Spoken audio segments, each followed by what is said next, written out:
Today, I'd like to give you my TLDR on what the Sicilian defense is all about. Now, you might say, cry. This isn't the Sicilian, this is some English opening. But what we're going to see in Tim's game here is that we're going to get essentially a reverse Sicilian structure. And something I've discovered as a coach is that it's very useful to look at the position with the reverse colors to give you a non-theoretical sense of what the position is about. So what I mean by non-theoretical is instead of like memorizing a bunch of moves, you just have to think about what's going on. And as a coach, I've discovered, for example, that as someone learning the King's Indian, it's kind of useful for them to get a sense of what the King's Indian attack is all about. So instead of memorizing variations, they have to come up with a vocabulary of different plans that they can use in different situations. Very helpful.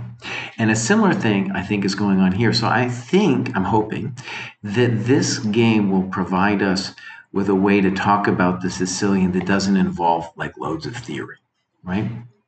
All right, so let's look at the Sicilian. I'm going to make some blanket statements here.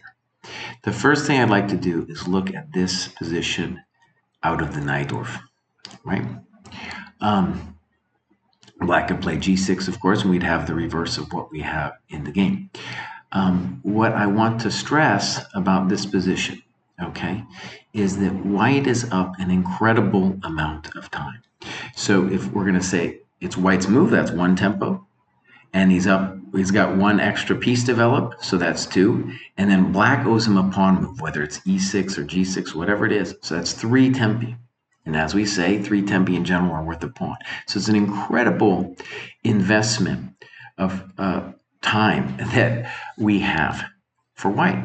And the amazing thing is this position is playable for black despite all of that time that is lost. That is still an incredible fact to me.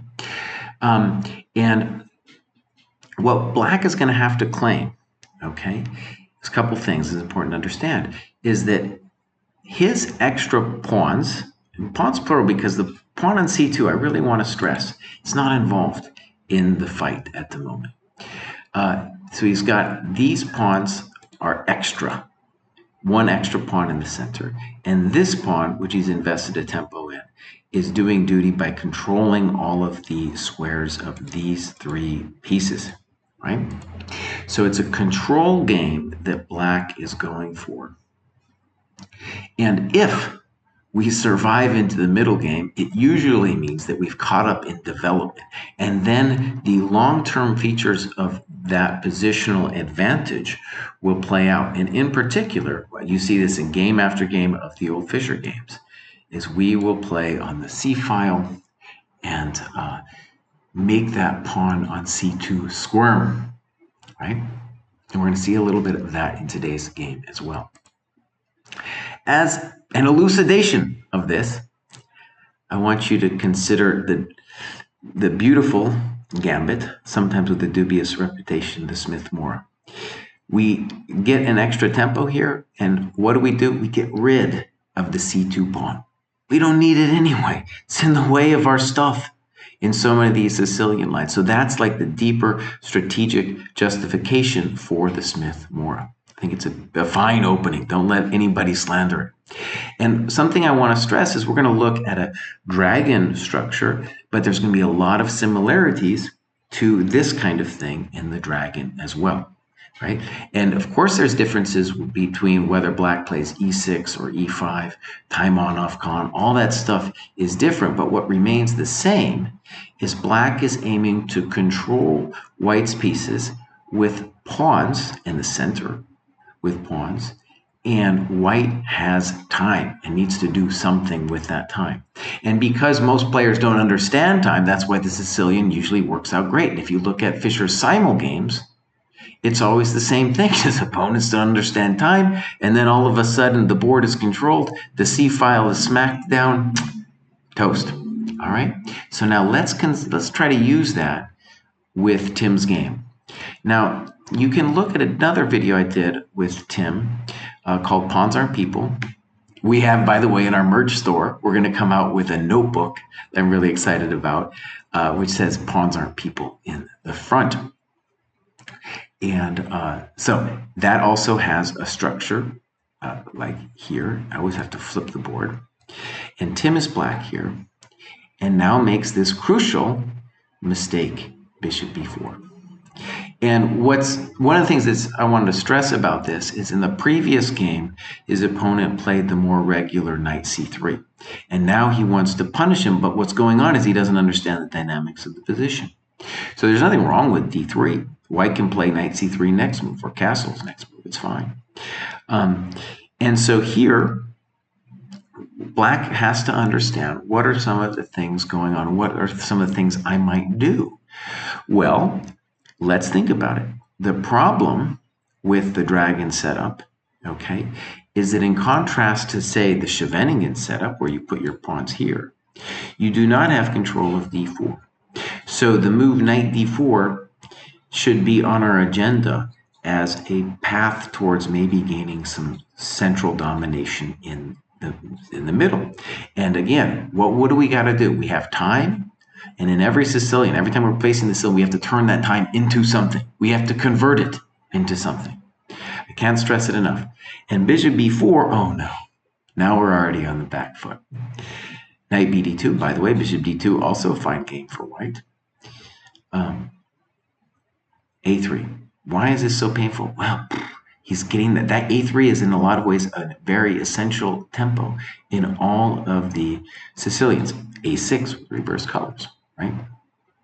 Okay, so now let's think about this. Queen c2 is a little bit fancy. A little bit fancy. There's no reason he shouldn't castle first. But let's consider it. Queen c2, why does he want to do it? He wants to force b4 quickly. Now, one of the things that I want you to see, Tim, is that what you do in the next couple moves are the same kind of rote moves that you see in all the old Fischer-Simon games. And when I played the Sicilian, I played the Scheveningen when I was a kid. You know, when I was playing the 1800s of the world, this is exactly what they would do. They would go and lose a tempo like this because they were afraid of b5. So you have to understand that there's an urgency. There's a real urgency, even if we hadn't given the tempo of a3, an urgency to make sure that the strategic domination that the Sicilian is aiming for, that is not achieved. In particular, once the guy gets bishop b2 in, oh no, we are not going to be able to do anything with knight d4, right? And then we're just going to be stuck. So the first questions I have here, you could think about a5. I don't like it too much. You could think about bishop g4. You could think about rook e8. Rook e8 will work with ideas of knight d4 later hitting the e2 pawn. But bishop e6, it's not clear why it's on that square. b4. And here I feel like what you need to understand is white's strategic domination is getting very close, you know. It's getting very close. So I think maybe a variation to consider is this one I put in here. Now, by the way, these are all of Tim's notes that you see in front here. Every time I do one of these game analyses, I always put the notes of the player there. I really feel for the player concerned, the biggest benefit you're going to get from the game is not from me looking at it, but from you doing this kind of work. In any case, besides, for the most part, these are all his notes, but I did this variation just because I was trying to find a way, some way that we wouldn't just immediately be in trouble. And I thought maybe here we might be able to survive. It's a rough business, though, because notice I would like to get some kind of counterplay with rook e8, but my bishop on e6 is in the way, right? Maybe something like this where we can kind of try to play. But it's important to understand that with a6, you are not, I think people think they're holding off b5 and therefore they're alive, but oh no, you lose a tempo now. And it's very important to feel the strategic domination going on now from the white pieces. The rook's going to go to c1 and probably a knight's going to go to c5. And we've caught up in development, very important to see. And the c-pawn is not only not participating in the center, it is a victim. It is a victim, and it's a real poor victim too. It's going to like make it difficult for a knight on c6 to move. It's already really rough. So what I'd like us just to observe here is how this trends downwards. And I think White's position is so good that this move doesn't hurt him. But I think it's a mild misunderstanding that he wants to play for d4. I don't want to say it's a bad move, but let's just call it the standard plan for White. Rook c1, knight e4, knight c5, and it's the computer would say probably something like clearly better, but I want to use words like strategically winning because he's caught up in it's the dream. It's the dream of the Sicilian. The C file is hammered. All of the pieces are controlled. We've caught up in development, and it's our turn. And rook fd1, clearly he's aiming for d4. Okay. Knight b6, you're squirming now, right? You're squirming. I get it. Do I have great advice for you here? No. No, at this point, the advice section is hard to give you some good advice here. Rook c1, good. And I don't know what to do. You write about bishop d5, but it's already a really hard life.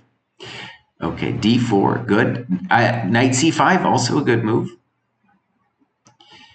And boom, thank you very much. We got the advantage of the bishop. Thank you. Thank you, thank you, thank you, thank you, thank you, thank you. Game over. It's over. It's all the way gone. So what I want you to see, Tim, and anybody watching this video, is that the crime here was not some tactical thing that happened later, right? But these earlier moves like a6 and obviously bishop b4 and bishop e6, that's where the trend of the position started going in White's favor and the dream of the Sicilian was achieved. And I want to stress that if you're playing the Sicilian or want to play the Sicilian, what you are going to get when things go well is precisely something like this. And it's important to see how to play those kinds of positions. The old Fischer games are great because they're non-theoretical in the sense that his opponents are just making it up as they go along as well. I mean, at that point, strong players, and he's just wasting them because they also a lot of them didn't appreciate this downward trend that here Black will find himself on, of course, with reverse colors White. Okay, so I'm going to leave it there, and I think just as a general training, it's good to flip the colors to give a tempo and to ask yourself what are the dynamics of the position in your chosen opening. Because instead of memorizing all this stuff that's important but ultimately might get in your way, the most important thing to focus on are the dynamics of the position, just like we have here. Okay, till next time, bye-bye.